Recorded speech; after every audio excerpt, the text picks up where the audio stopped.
Shalom saudara yang dikasih Tuhan, saya berdoa supaya berkat Tuhan, rohani dan jasmani, selalu melimpah di dalam kehidupan kita senantiasa.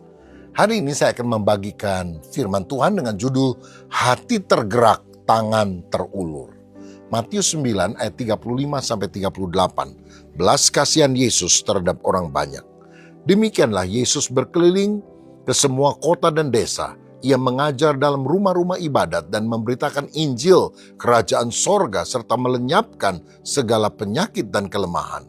Melihat orang banyak itu, tergeraklah hati Yesus oleh belas kasihan kepada mereka, karena mereka lelah dan terlantar seperti domba yang tidak bergembala. Maka katanya kepada murid-muridnya, tuaian memang banyak, tetapi pekerja sedikit. Karena itu mintalah kepada Tuhan yang empunya tuaian supaya ia mengirimkan pekerja-pekerjaan untuk tuaian itu. Saudara-saudara, kita melihat di sini Yesus adalah pemimpin yang tidak hanya sibuk dengan agenda pribadinya saja, tetapi dia benar-benar melihat manusia sampai pada kedalaman batin. Di tengah dunia yang semakin individualis ini, kita juga dipanggil untuk kembali kepada inti daripada misi Yesus Kristus. 3 hal yang kita bisa pelajari. Yang pertama di ayat 35, kita melihat misi yang menyeluruh, holistik. Dikatakan, demikianlah Yesus berkeliling ke semua kota dan desa. Jadi Yesus tidak hanya menunggu orang datang ke kantornya atau ke tempatnya. Dia yang mengambil inisiatif untuk mengunjungi orang-orang itu di tengah pergumulan mereka masing-masing. Ia mendatangi mereka. Dan pelayanan Yesus bersifat holistik karena mencakup 3 aspek utama ini. Yang pertama, dia mengajar, teaching. Dia menjangkau pikiran manusia dengan kebenaran. Dan yang kedua, dia memberitakan Injil, kerajaan Allah. Bukan hanya teaching, tetapi preaching. Dia menjangkau jiwa dengan kabar keselamatan. Mengetahui banyak hal yang ada dalam Alkitab, sesuatu yang baik. Tetapi kita perlu juga menjamah hati ini dengan kuasa Tuhan, supaya orang-orang berubah hidupnya. Dan ini dilakukan Yesus melalui preaching, berkhotbah. Yang ketiga, dia kemudian melenyapkan penyakit, healing. Jadi teaching, preaching, healing. Dia menjangkau tubuh dengan kuasa pemulihan. Dan ini menunjukkan bahwa Yesus peduli pada seluruh aspek hidup manusia. Dia tidak hanya menyelamatkan jiwa atau roh manusia saja untuk masuk ke dalam kerajaan sorga kelak. Namun dia juga peduli kepada penderitaan tubuh manusia di dunia sekarang ini. Inilah pelayanan komprehensif atau holistik yang harus dilakukan gereja atau orang percaya.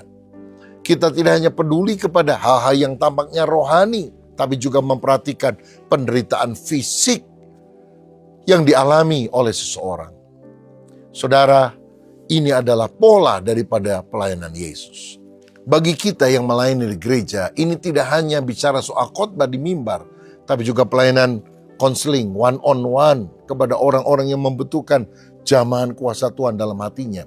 Dan melakukan pelayanan bakti sosial. Di gereja yang saya layani, setiap minggu kita melakukan bakti sosial yang dilakukan oleh jemaat dari berbagai satelit ibadah, dari berbagai usia, supaya kita tahu bahwa gereja bukan hanya nyanyi-nyanyi memuji Tuhan, tetapi setelah itu kita menjadi umat yang rajin berbuat baik kepada sesama. Yang kedua, kita melihat mata yang menaruh belas kasihan. Di ayat 36 dikatakan, melihat orang banyak itu tergeraklah hati Yesus oleh belas kasihan.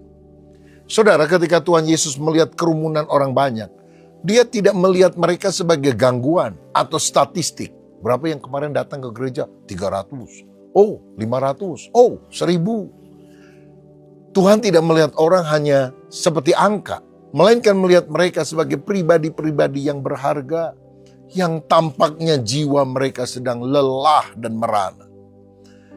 Saya melihat dalam bahasa Yunani, kata belas kasihan itu bisa berarti perasaan yang sangat dalam, yang menggetarkan isi perut bahkan. Itu menggoncang hati kita. Bob Pierce, pendiri World Vision, pernah berkata, biarkan hatiku hancur oleh hal-hal yang menghancurkan hati Tuhan. Melihat orang yang lelah, artinya terlantar, menggambarkan domba yang kulitnya terkoyak karena semak duri dan tergeletak lemas karena tidak ada yang menuntun. Maka melihat hal semacam itu, orang yang sangat merana, kita mau datang mengulurkan tangan. Sebab kalau bukan kita yang menolong, siapa lagi? Itulah hatinya Yesus. Mereka adalah orang-orang yang bagaikan domba tanpa gembala. Ya, mereka memiliki para pemimpin agama, ahli Taurat, orang Farisi, tetapi mereka menekan. Karena itu Yesus datang sebagai gembala yang baik, yang menuntun umat ke padang yang berumput hijau dan memberikan air yang tenang kepada mereka. Dan yang ketiga, saudara sekalian, saya melihat di sini ada mandat yang mendesak di ayat 37 dan 38. Tuaian memang banyak, tetapi pekerja sedikit. Nah, Yesus di bagian ini mengubah metafora dari domba menjadi tuaian. Domba itu butuh dikasihani, tetapi tuaian butuh dikerjakan. Masalahnya bukan pada tuaiannya, karena sebetulnya tuaian sudah siap, sudah menguning. Artinya dunia siap mendengar berita Injil. Melainkan pada jumlah pekerja yang mau berbicara tentang keselamatan dalam Yesus sangat terbatas. Maka Yesus berkata, berdoalah supaya Tuhan mengutus para pekerja di ladang. Kata berdoa di sini digunakan kata exbalo dalam bahasa Yunani. Nah, pada bagian ini Yesus juga meminta kita untuk berdoa agar Bapa mengirimkan para pekerja untuk tuaian itu. Kata mengirimkan dalam bahasa Yunani adalah ekbalo, yang berarti mendorong keluar atau memaksa keluar dengan kuasa. Nah, inilah yang kita harus mintakan, supaya muncul orang-orang yang didorong oleh kuasa Tuhan untuk menuai jiwa-jiwa, memberitakan Injil. Bahkan seringkali kitalah jawaban dari doa yang kita panjatkan sendiri. Kitalah yang harus melayani Tuhan dan memberitakan kabar baik. Ada seorang dokter ternama yang pernah ditanya, mengapa dia meninggalkan karirnya yang sukses, mewah, untuk melayani orang di pedalaman Afrika yang penuh dengan konflik dan gak bisa bayar kalau dia mengobati mereka. Dia menjawab, di kota besar ada banyak dokter yang berebut pasien. Tapi di sini ada ribuan pasien yang berebut satu dokter. Saya tidak bisa tidur tenang mengetahui ada tuaian membusuk karena tidak ada orang yang memanennya. Makanya saya meninggalkan kenyamanan di kota besar dan aku pergi ke tempat ini supaya banyak orang bisa aku layani dan aku bisa memberitakan kabar baik agar mereka diselamatkan. Seperti Yesus, dia melihat melampaui kenyamanan pribadi untuk melihat kebutuhan yang mendesak. Saudara, hidup ini bukan sekedar meminta apa saja yang terbaik terbanyak dari Tuhan, tapi apa yang kita bisa baktikan bagi Tuhan dan sesama. Kiranya Tuhan memanggil kita dengan compassion, belas kasihannya, untuk kita menjadi terang, menjadi berkat bagi lingkungan yang ada di sekitar kita. Mulai saja dari hal yang kecil, mulai dari sekarang. Saudara tidak bisa menyelamatkan seluruh dunia, tetapi setidaknya orang-orang di sekitar kita, mereka bisa kita kabarkan kabar keselamatan dan menolong mereka secara langsung. Bagi kita pribadi, mari kita minta agar Tuhan memberikan mata seperti Kristus dalam keseharian kita. Saat kita ada di kantor, di pasar, di jalan, jangan hanya melihat orang sebagai wajah yang lewat. Tanyakan pada diri sendiri, apa beban yang sedang dibawa oleh orang ini?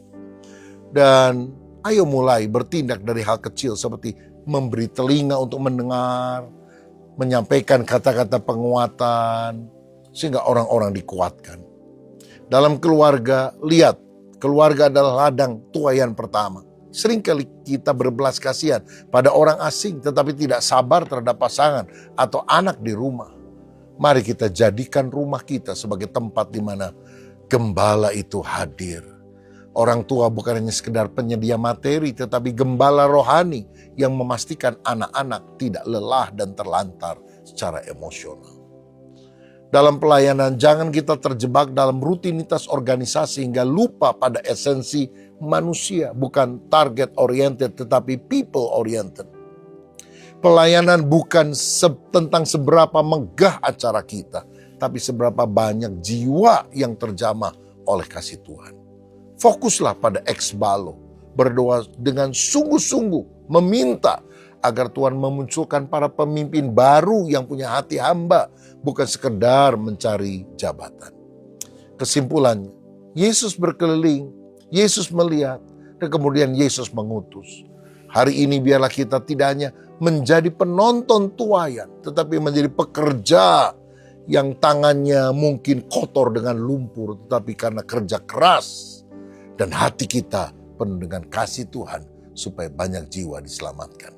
Siapa yang rindu dipakai Tuhan untuk memenangkan jiwa-jiwa bagi Kristus? Mari kita berdoa. Bapa, terima kasih. Seperti Yesus melihat orang banyak dengan belas kasihan, biar kami juga memiliki belas kasihan ilahi, sehingga hati kami terjamah untuk menjangkau jiwa-jiwa, sehingga mereka semuanya diselamatkan. Berkat-Mu atas kami, dalam nama Tuhan Yesus Kristus. Haleluya. Amin. Tuhan Yesus memberkati.